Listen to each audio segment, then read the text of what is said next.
तो गाइस कैसे हैं आप सब लोग। बैटल स्पिरिट के एपिसोड 31 के साथ हाजिर हो। तो लास्ट एपिसोड के एंड पे हमने देखा था कि हमारा शैनकी जो था पूरी तरह से वहां पर पेंटेड स्मोक के अंदर गिर जाता है और बाहर के लोग जो होते हैं फाइट को देख नहीं पा रहे होते, लेकिन अंदर वहां पर फाइट चल रही होती है जहां पर हमारा शैनकी जो था वो सेंस करने की कोशिश कर रहा था कि वो लड़का कहां पर है। तो वो पूरी तरह से अपने पेट के अंदर अपने आप को छुपा लेता है और उसे कहता है कि तुम्हें लगता है कि यहाँ पर तुम्हारी वार स्पिरिट जो है डिस्ट्रक्शन टाइप की है, लेकिन अफसोस कि यहाँ पर मेरे सामने तुम्हारी वार स्पिरिट कुछ भी नहीं कर पाएगी क्योंकि मेरी वार स्पिरिट जो है वो वैसे बिल्कुल भी नहीं है। तुम्हारी वार स्पिरिट जो है वो काफी स्पेशल है, लेकिन यहाँ पर फैसला इस बात के ऊपर होने वाला है कि कौन यहाँ पर किसको हराने वाला है। मुझे पता है कि तुम्हारी वार स्पिरिट का लेवल भी मुझसे ज्यादा और इसी के साथ ही वहां पर पेंट के अंदर से निकलता है और उसे एक जबरदस्त पंच मारता है। तो हमारा शैनकी वहीं पर से उसके पंच को ब्लॉक करता है। वो सेंस कर लेता है कि वो कहां पर से आने वाला है। जैसे ही वो उसके पंच के साथ पंच टकराता है तो वो पेंट के साथ बना हुआ एक नकली पंच होता है, असल में वो वहां पर नहीं होता। इसी के साथ ही उसे कहता है कि ये मेरी बाउंसिंग फील्ड है जिसके अंदर यहाँ पर बहुत सारा स्मोक है और इस स्मोक के अंदर मैं यहाँ पर अपने आप को कहीं पर भी छुपा सकता हूँ और कहीं पर से भी तुम्हारे पर अटैक कर सकता हूँ।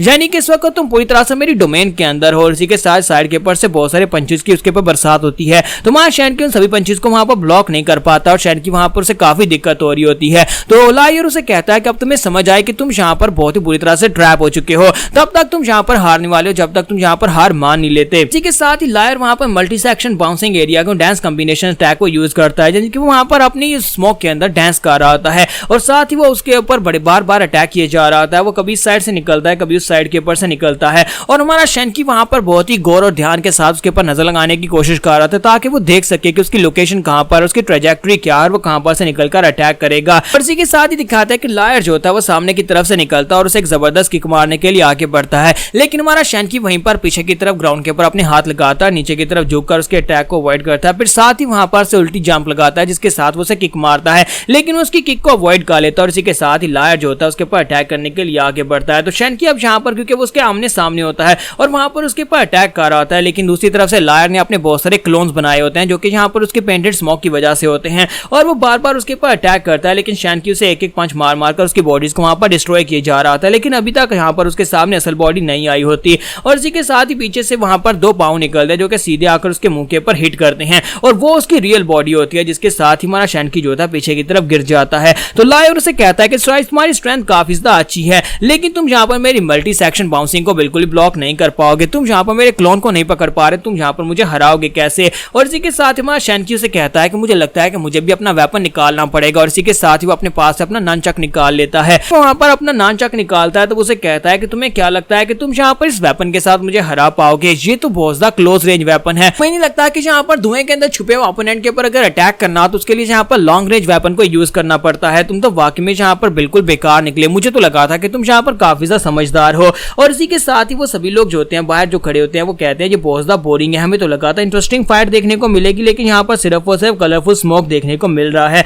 अगर ये यहाँ पर से कहीं पर हट जाए तो हो सकता है कि हमें भी एक इंटरेस्टिंग फाइट देखने को मिल जाए। और हमारा रोग भी सोच रहा होता है कि अब ब्रदर शैनकी वहां पर ठीक होगा। तो मून बायरियोंग उसे कहता है कि मुझे लगता है कि वो यहाँ पर ठीक ही होगा क्योंकि वो इस वक्त अपनी स्ट्रेंथ के मुकाबले में उस वैल्करी गॉडेस के पावर लेवल के बराबर है, यानी कि इसमें रैंकिंग में 4th नंबर पर है। डायरेक्टर उसे कहता है कि तुम्हें उसके बारे में परेशान होने की जरूरत नहीं है, सभी लोग उसे जेंटल किलर इसीलिए कहते हैं क्योंकि वो वाकई में बहुत ज्यादा जेंटल है और ऊपर से खतरनाक भी है। तुम्हारा रोग कहता है कि आप यहाँ पर मुझे थोड़ा सा इस बारे में बताएंगे, तो वो उसे कहते हैं कि हाँ क्यों नहीं। असल में यहाँ पर उसे जेंटल किलर इसलिए कहा जाता है क्योंकि एक बार जब वो गांव में नहीं था, कुछ बैंडिट्स जो थे, कुछ गैंगस्टर जो थे उसके गांव के अंदर आए। तो यहाँ पर आने के बाद उन लोगों ने पानी यहाँ पे चाय मांगने के बहाने लोगों के घरों के ऊपर कब्जा करना शुरू कर दिया। उन्हें इनका इलाका पसंद आया, इनके गांव के ऊपर कब्जा किया और साथ इनकी औरतों के साथ रेप किया और बहुत सारे लोगों को मार दिया। जैसे वो वहां पर से वापस आता है अपना काम खत्म करके और देखता है कि गांव के बहुत सारे लोग मर चुके हैं, तो इसने वहां पर बैंडिट्स को मारना शुरू कर दिया। तो एक एक करके इसने बैंडिट्स को मार दिया। जितने गैंग मेंबर्स वहां पर बुरी तरह जख्मी हुए थे वो सभी लोग वहां पर से भागकर चले गए। लेकिन शैनकी बेचारे को एक बात नहीं पता थी कि वहां पर जो गैंग मेंबर्स थे वो एक बड़ी एकेडमी से ताल्लुक रखते थे, इसी वजह से उनके पास बैकग्राउंड की सपोर्ट थी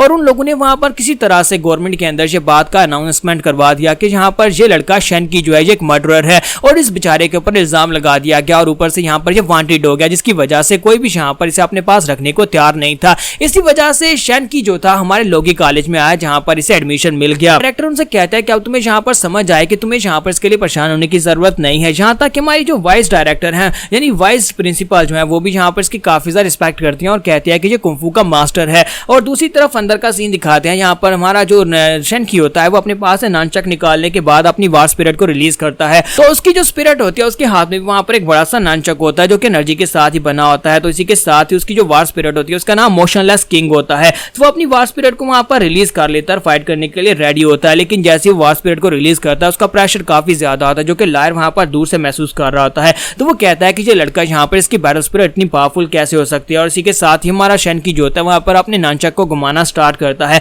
जैसे वहां पर उसे तेज तेज घुमा रहा होता है उसके आसपास का धुआं जो होता है वहां पर से छटना शुरू हो जाता है, यानी कमजोर होना शुरू हो जाता है। और देखते ही देखते वहां पर से सारे का सारा कलरफुल धुआं जो होता है वो उड़ जाता है और सभी देखने वाले बहुत ज्यादा खुश हो जाते हैं और कहते हैं शुक्र है कि यहाँ पर से धुआं खत्म हुआ, अब यहाँ पर हम लोग फाइट को लाइव देख पाएंगे और फाइट को एंजॉय कर पाएंगे। तो जैसे वहां पर से वो धुएं को खत्म कर देता है, इसी के साथ ही लायर जो होता है वो अपनी बैग के ऊपर पहने हुए एक बड़ी सी बॉटल को उतारता है। तो उसके बैग के ऊपर कोई बड़ा सा बैग नहीं था, बल्कि वो भी एक पेंट की एक बहुत ही बड़ी बॉटल थी। और जैसे वहां पर उसको उतार लेता है, उतार कर रखने के बाद उसके ऊपर चढ़कर बैठ जाता है जहां पर उसकी नोजल होती है। उसकी नोजल के ऊपर बैठने के बाद उसे कहता है कि मैं यहाँ पर अब अपनी बैटल स्पिरिट को रिलीज करने वाला हूं। और जैसे ही वहां पर अपनी बैटल स्पिरिट को रिलीज करता है, साथ ही वहां पर उस स्प्रे के ढक्कन को दबा देता है, जिसकी वजह से उसके अंदर से वहां पर फॉग निकलती है जो कि कलर्ड स्प्रे होती है। और साथ ही उसकी बैटल स्पिरिट को भी वहां पर दिखाता है। उसकी बैटल स्पिरिट का नाम क्रिएटर होता है, यानी कि वो भी एक पेंटर की तरह की स्किल्स वाली बैटल स्पिरिट होती है। तो लायर उसे कहता है कि मुझे इस बात से फर्क नहीं पड़ता कि तुम्हारी बैटल स्पिरिट क्या है, लेकिन जब मैं अपनी क्रिएटर को रिलीज करता हूं तब यहाँ पर कोई भी मेरे सामने टिक नहीं पाता।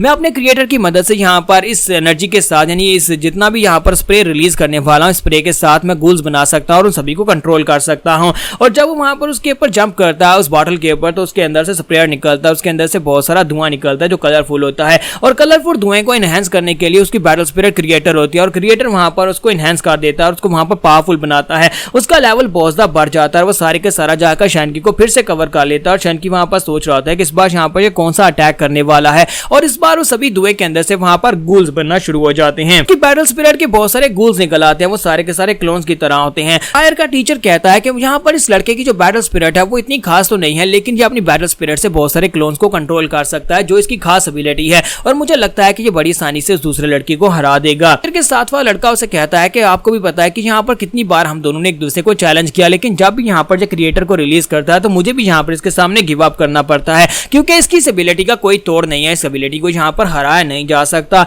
तुम्हारा रो कहता है क्या इसने यहाँ पर किसी क्रिएचर को समन किया है? तो मून बायरियोंग उसे कहता है नहीं नहीं लड़के, उसने यहाँ पर किसी को भी समन नहीं किया। हालांकि समनिंग का प्रोसीजर इससे काफी ज्यादा अलग होता है। उसने सिर्फ और सिर्फ अपनी स्पिरिचुअल एनर्जी की मदद से अपनी फोक के साथ बने हुए कुछ पपेट्स को कंट्रोल किया हुआ है। ये यहाँ पर समनिंग से बहुत ज्यादा अलग है। और इसी के साथ ही वो लड़का जो होता है, लायर जो होता है, अपने पास से और स्प्रे बॉटल निकालता है, सामने की तरफ अपनी स्प्रे के साथ एक क्रॉस स्लैश लगाता है। वो क्रॉस स्लैश जो होती है बड़ी तेजी के साथ बिल्कुल तलवार की स्लैश की तरह आगे बढ़ती है। और दूसरी तरफ हमारा शैनकी जो होता है वहां पर उसको ब्लॉक करने की कोशिश कर रहा था, क्योंकि ऊपर से वो सारे के सारे जो क्लोन्स होते हैं वो सारे उसके ऊपर पंचेस मारना स्टार्ट करते हैं। तो हमारा शैनकी बड़ी तेजी के साथ सामने की तरफ भागना स्टार्ट करता है। उसे लगता है कि वो तेजी के साथ आगे बढ़कर उनके अटैक्स को अवॉइड कर लेगा, लेकिन उसी के साथ उसके सामने एक बड़ा सा पंच जो होता है ग्राउंड के अंदर आकर धंस जाता है, नीचे के ग्राउंड को भी तोड़ देता है। यानी वो पंचेस काफी ज्यादा पावरफुल होने वाले हैं। हालांकि वो सिर्फ और सिर्फ फोक के साथ बने हैं, लेकिन वो काफी ज्यादा पावरफुल हैं। तो क्या शैनकी यहाँ पर अपनी फाइट को जीत पाएगा और क्या उस लड़के लायर के करीब पहुंच पाएगा? हम लोग नेक्स्ट एपिसोड में देख पाएंगे।